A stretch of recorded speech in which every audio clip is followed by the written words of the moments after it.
오늘의 말씀 묵상 하나님 앞에 기도함으로 나아가도록 하겠습니다.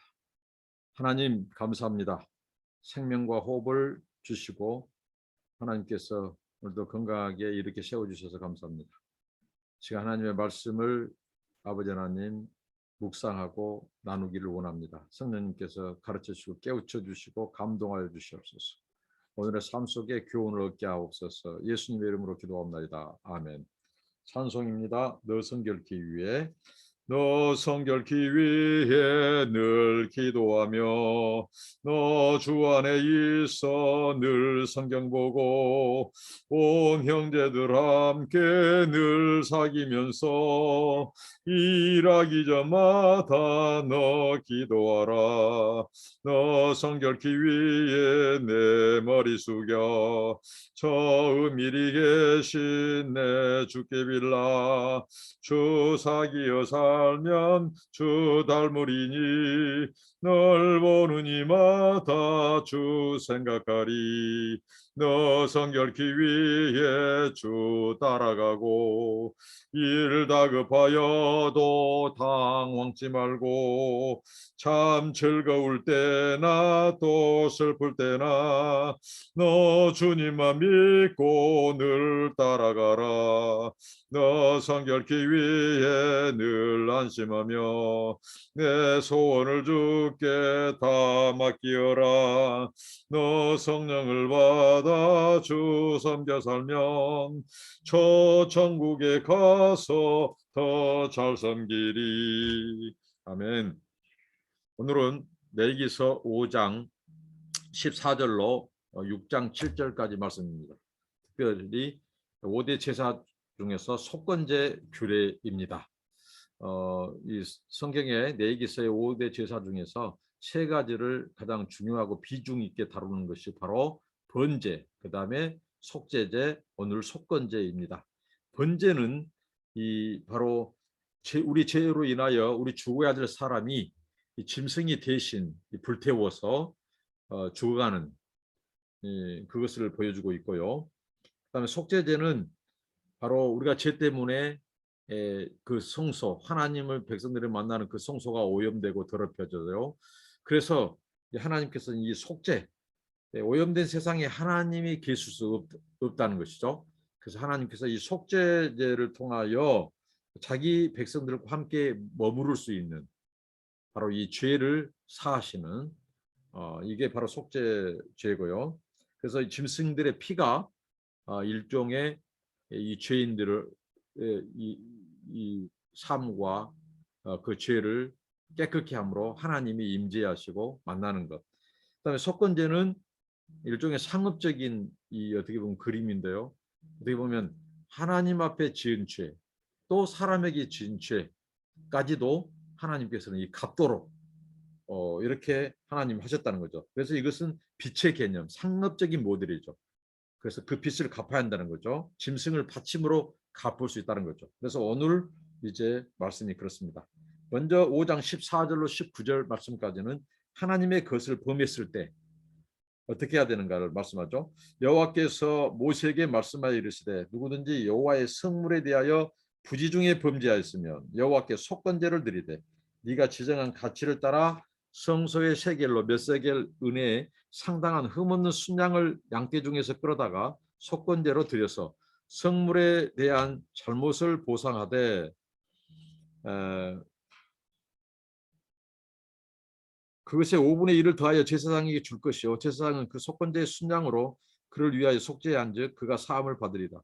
만일 누구든지 여호와의 계명 중 하나를 부지 중에 범하여도 허물이라 벌을 당할 것이니 그는 네가 지정한 가치대로 양떼 중 흠없는 순양을 속건제물로 제사장으로 가져갈 것이요 제사장은 그가 부지 중에 범죄한 허물을 위하여 속죄한즉 그가 사함을 받으리라. 이는 속건제니 그가 여호와 앞에 참으로 잘못을 저질렀음이니라. 자, 이렇게 나옵니다. 여기 언급된 속건제에 대해서 몇 가지 특징을 살펴보면 첫째, 속건제는 공동체가 드리는 경우가 많고 항상 개인이 드리는 제사라는 거죠. 속건제가 드려져야 하는 정황을 살펴보면 모두 개인적인 차원에서 빚어진 실수들이라는 거죠. 공동체가 이러한 죄를 지을 가능성이 희박하기 때문입니다.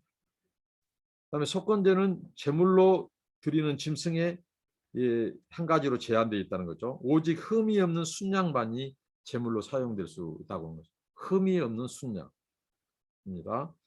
신분의 기청과 경제적인 여건에 상관없이 모든 사람이 같은 짐승을 제물로 드려야 한다는 것입니다. 그리고 셋째, 속건제의 제물은 최소한의 가치를 지닌 것을 확인하기 위하여 제사장의 평가를 받아야 된다는 거죠. 그래서 성경에 이렇게 나오죠. 네가 지정한 가치를 따라, 이렇게 말씀합니다.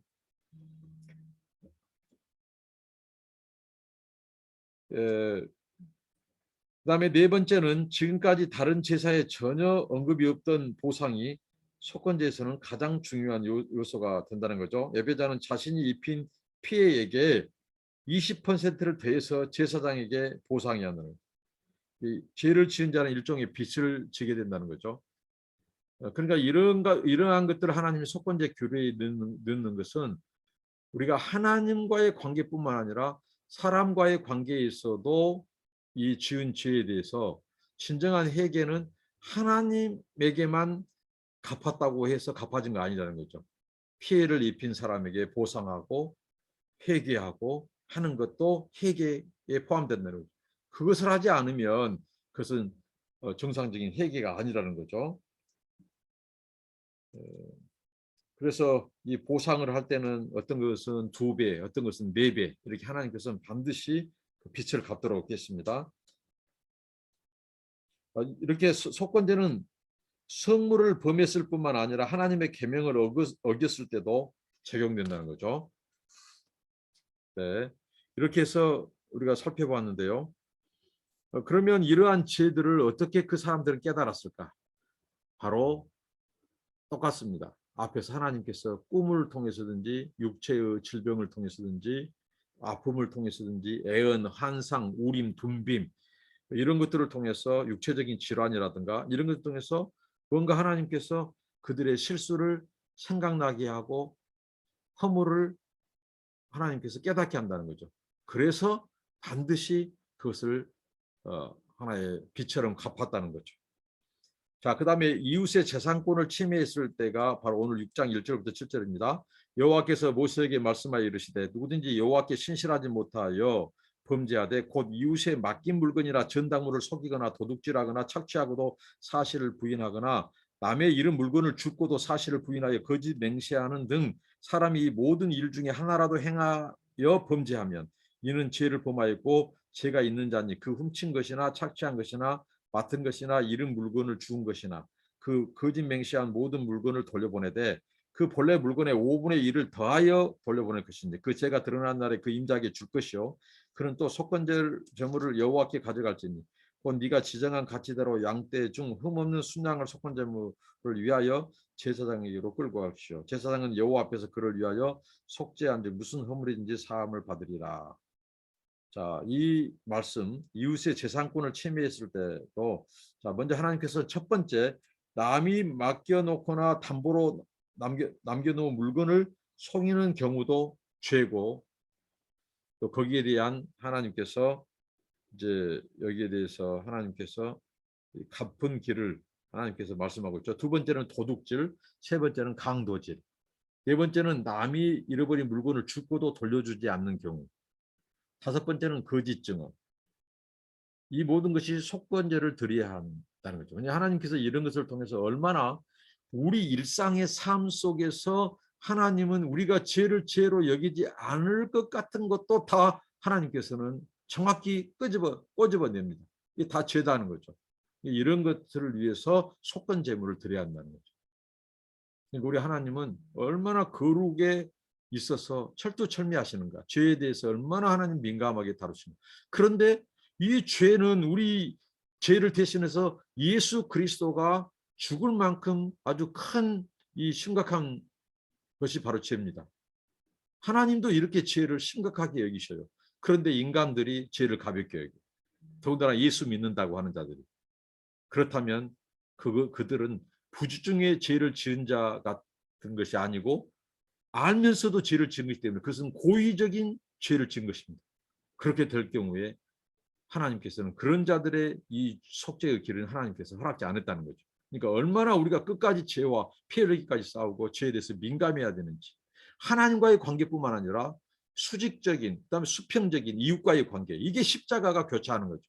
예수 그리스도의 죽음, 속죄는 바로 하나님과의 관계에서의 죄뿐만 아니라 사람과의 관계에서도 마찬가지죠. 그래서 하나님께서 이렇게 속건제를 드려야 한다는 거죠. 그다음에 또 자, 오늘날 우리가 이 말씀을 오늘 우리들이 삶 속에 적용할 때 몇 가지 원리를 제시하는데요.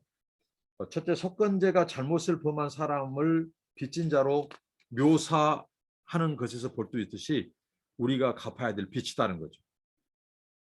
정말 이 빚, 이 죄의 빚, 이것은 반드시 갚아야 될, 하나님뿐만 아니라 이웃에게 있어서, 그래서 이 속건제 이 제물을 하나님께서 이 제사를 두시는 거죠. 둘째, 이웃에게 저지르는 죄는 곧 하나님께 범죄하는 것으로 간주합니다. 사람에게 피해를 입히는 것마다 하나님을 공격하는 행위라고 칼빈은 말할 정도입니다. 셋째, 하나님은 우리 모두에게 주님의 소유권을 인정할 것을 요구하시죠. 그래서 말라기 선지자는 사람이 어찌 하나님의 것을 도둑질하겠느냐 이렇게 말씀합니다. 넷째, 하나님의 이름과 주님께 속한 것을 속되게 해서는 안 된다는 겁니다. 첫 번째는 어리석은 맹세를 했을 때와 하나님께 속한 것을 실수로 범했을 때 드리는 제물이 바로 속건제입니다. 그러니까 우리가 하나님의 이름을 우리의 이익 따라 죄를 짓는데 함부로 이용하고 맹세해서는 안 된다는 거죠. 예수님은 신약에서 이것을 굉장히 맹세 문제를 다뤘죠. 이런 부분에 대해서도 잘못 맹세하는 것, 이것도 다 제물을 통해서, 속건제물을 통해서 하나님께서 이 사함 받도록 이렇게 말씀했다는 거죠. 다섯째, 속건제는 온 마음을 다하여 하나님을 사랑하고 이웃을 우리 몸같이 사랑하는 예수님의 말씀의 의식적인 표현이라는 거죠. 그래서 피해를 입힌 이웃에게도 그에 상응한 변상, 보상을 해 주도록 했다는 거죠. 그러니까 이웃에게 용서를 구하지 않고 하나님께 용서를 구한다. 그것은 어떻게 보면 진정한 회개가 아니다는 거죠. 그것은 우리의 바로 이 어떻게 보면 진정한 회개가 아니고 우리의 이 제사함이 완성된 것이 아닙니다. 그러니까 하나님께 회개하는 자는 반드시 피해를 입힌 그 사람에게도 변상하고 사과하고 사죄해야 한다는 거죠. 우리가 오늘날 형제에 대해서 아픔을 주고 잘못을 저질렀고 사과 없이 사죄 없이 하나님께만 내가 입술로 용서해달라고 하는 것은, 그것은 진정한 의미에서 회개가 아니라는 거죠. 분명히 그 당사자에게 가서 사죄하고 사과하고 용서를 구해야 됩니다. 이게 바로 속건제에서 주는 교훈입니다. 기도하겠습니다. 하나님 감사합니다. 오늘 우리 삶 속에서 하나님께서 이 속건제를 통해서 우리의 삶에 적용케 하옵소서.